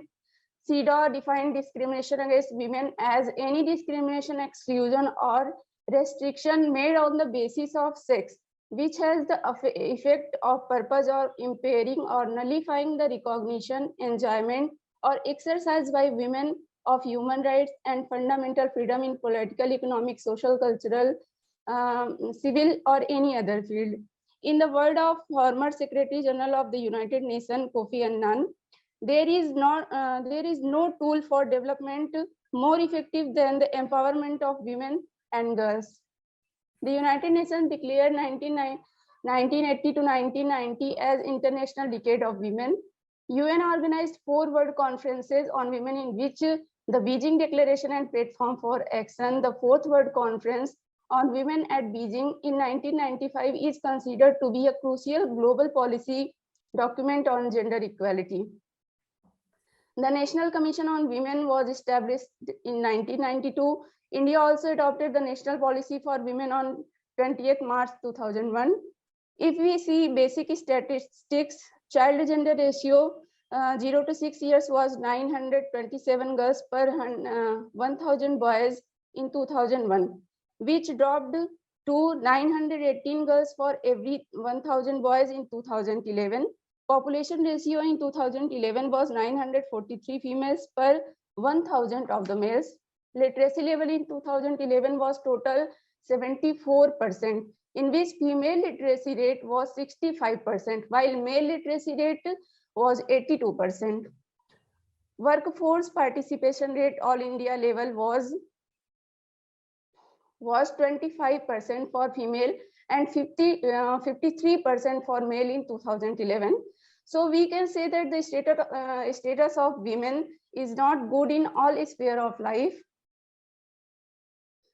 The 6th 5-year plan, Indian government. Hello.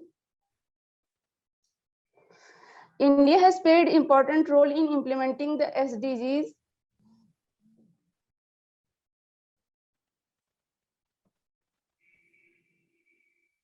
I think we've lost you, Pratibha. Are you still with us? Hello, I'm audible now? Hello. I think we just lost you for a moment there. Time is so short, ma'am. So I am discuss about some findings. 9 years after Nirbhaya incident, report of crime against women in India show a grim picture. The NCRB figures show that in 2017, the statistics of crime against women are better than 2016, but significantly worse compared to the 2001 figures. The government proposed an allocation of 10,000 crore under Nirbhaya fund, but utilization rate of Nirbhaya fund has been dismal. hardly any women can say, can claim that Nirbhaya Fund made her fearless. In a 2019 survey of police personnel across India, the Center for the Study of Developing Societies, CSDS, so that around 20% of police believe that gender-based violence complaints are false and motivated, which highlights the lopsided perception prevailing in the society. Can I ask you to wind up now, please, Pat, because we're right bang on the minute. Okay, I would like to conclude with some points. Gender-based violence is a concern that need to be addressed. Despite effective rules and regulations by the government to address crime against women, the number and frequency of crime against women are increasing day by day. Change in mindset, speedy trial, and sincere implementation of laws are required to address the concern. The effectiveness of law suffered due to lukewarm law enforcement, complicated proceeding of crime against women, and desensitized behavior of the stakeholders who deals with victims when they approach them for justice. Awareness among people will help to address women's security in a more comprehensive way. Government and NGOs are critical for creating periodic review of policies and programs will help in addressing the shortcoming. Thank you, ma'am. Okay, thank you, Pratibha. And that again is a very interesting piece of research focusing in on violence against women and girls in all its forms, which is atop of all our agendas and something that we've really got to deal with. And also the important point you make about having justice and the rule of law and actually implementing it and bringing perpetrators to account. And also reminding us of all the UN conventions, treaties, and so on that is already there, like the Beijing Platform for Action. That we've got the framework, we've got all the treaties and the conventions and the legislation that we need. It's just really now finding a way of making sure that we implement it and make it count in all our countries.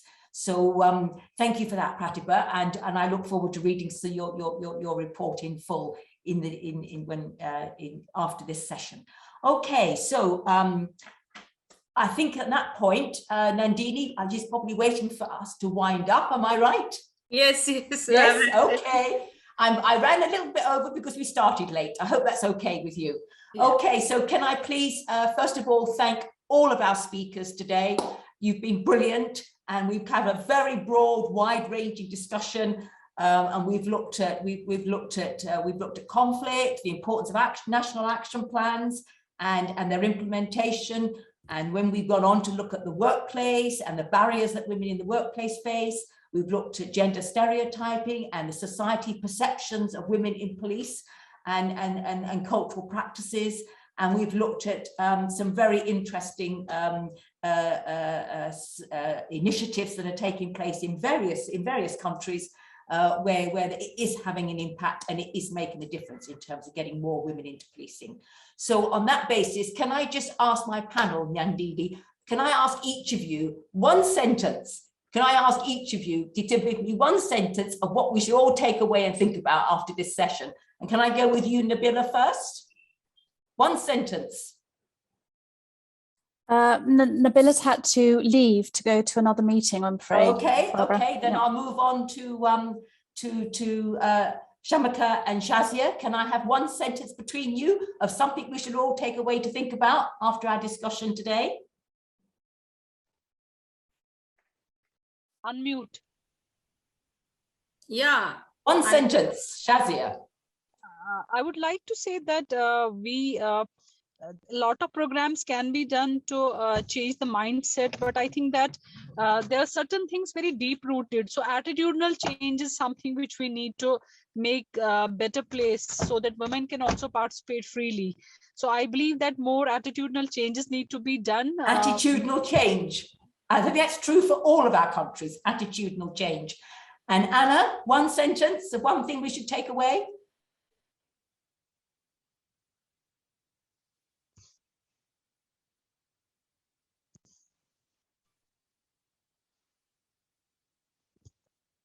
Are you still with us, Anna?